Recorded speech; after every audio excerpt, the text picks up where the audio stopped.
ഇന്ത്യയിൽ മുസ്ലിങ്ങൾ അറിയപ്പെട്ട നാൾ തൊട്ട് വഖഫുണ്ട്, സ്വാഭാവികമാണ്. കാരണം റസൂലുള്ളാഹി സ്വല്ലല്ലാഹു അലൈഹി വസല്ലമയുടെ കാലഘട്ടത്തിൽ തന്നെ മസ്ജിദ് നബവി സ്ഥാപിക്കാൻ വേണ്ടി വഖഫാണ്.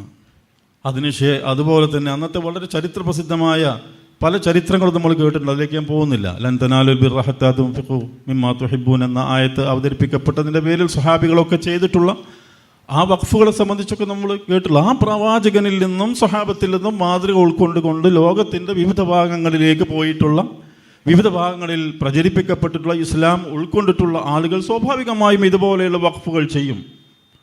ആ വഖഫ് കേരളത്തെ സംബന്ധിച്ചിടത്തോളം സ്വഹാബത്തിൻ്റെ കാലഘട്ടത്തിൽ തന്നെ ഇസ്ലാം ഇവിടെ വന്നിട്ടുണ്ട് എന്ന് പറയപ്പെടുന്നു.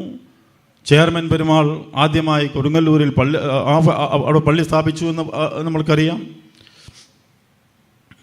പക്ഷെ അതിൻ്റെയൊക്കെ പ്രോപ്പർട്ടിയുടെ ഡോക്യുമെൻസും മറ്റു കാര്യങ്ങളൊക്കെ പരിശോധിച്ചാൽ അങ്ങനെ സാധനം ഉണ്ടാവില്ല. ആ കാലഘട്ടത്തിൽ അതില്ല. അത് നമ്മൾ ഉത്തരേന്ത്യൻ ഭാഗങ്ങളിലേക്ക് പോയി കഴിഞ്ഞാൽ ഡൽഹി സുൽത്താൻമാരുടെ കാലഘട്ടം തൊട്ടാണ് കൃത്യമായി വഖഫിനെ സംബന്ധിച്ചുള്ള അറിവ് നമുക്കവിടെ ലഭിക്കുന്നത്. അത് 1185 മുതൽ മുഹമ്മദ് ഗോറിയുടെ ഒന്നാമത്തെ ദാനം മുൽത്താനിലെ ജമാ മസ്ജിദിന് അദ്ദേഹം നൽകിയ 2 വില്ലേജുകളാണ് ഇന്ത്യ ചരിത്രത്തിൽ തന്നെ അറിയപ്പെടുന്ന ആദ്യത്തെ വഖഫ് എന്ന് പറയുന്നത്.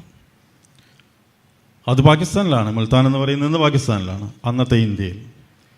പിന്നെ ആ കാലഘട്ടത്തിൽ പലരുടെയും ചരിത്രം പരിശോധിച്ച് നോക്കിയാൽ ഇപ്പോൾ ഡൽഹി സുൽത്താൻമാരിൽ തന്നെ അറിയപ്പെട്ടിരുന്ന കുതുബുദ്ദീൻ ഐബക്കിൻ്റെയും ഇൽത്തുമിഷിൻ്റെയൊക്കെ ചരിത്രം പരിശോധിച്ചാൽ ഓപ്പണാണ് കാര്യങ്ങൾ. അവരൊക്കെ വഖഫ് പ്രോപ്പർട്ടി വഖഫ് ദാനം ചെയ്യാന്നാൽ സർക്കാർ തന്നെ, അവർ ഗവൺമെൻറ് തന്നെ ദാനം ചെയ്യുക, അല്ലെങ്കിൽ അവരുടെ വളരെ ധനാഢ്യരായിട്ടുള്ള ആളുകൾ ദാനം ചെയ്യുക. ഇത് അവർക്കൊരു സ്ഥിരം കാര്യമായിരുന്നു. അതവർ കൃത്യമായി വഖഫായി രേഖപ്പെടുത്തുകയും ചെയ്തിരുന്നു എന്നുള്ളത്.